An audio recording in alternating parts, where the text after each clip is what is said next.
In this video, I'm going to talk about income tax paid for the purposes of the cash flow. And I will take you back to this one. So in the other video, I already dealt with cash generated from operations. So now I'm dealing with income tax paid for the sake of your operating activities. Now, it is very critical. The simplest way of dealing with income tax paid is to say SARS income tax at the beginning plus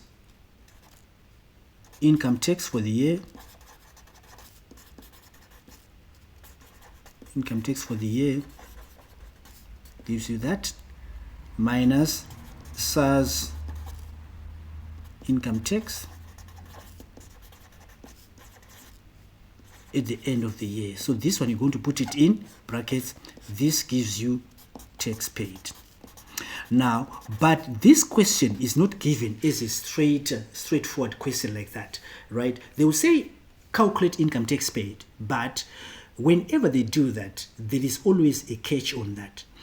This method that I've shown you here assumes that the balance at the beginning, it's either classified as a current liability, classified as trade and other payables, or it's a credit.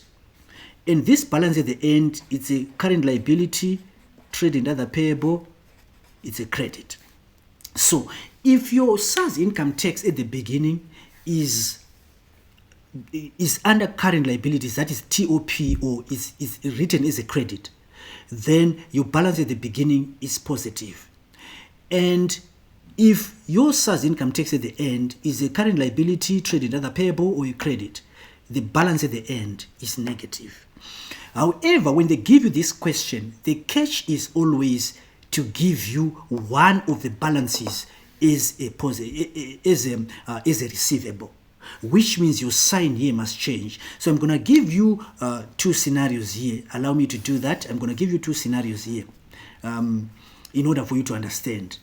Let's say the balance at the beginning is given as a receivable, right? Let's say the balance at the beginning, this one, is given as a receivable. If it's a receivable, it means it's under current assets, or it's a TOR, or it's a debit. So they can give it to you under current assets, or they can give it to you as trade and other receivables, or they can just say, give you a figure and say debit.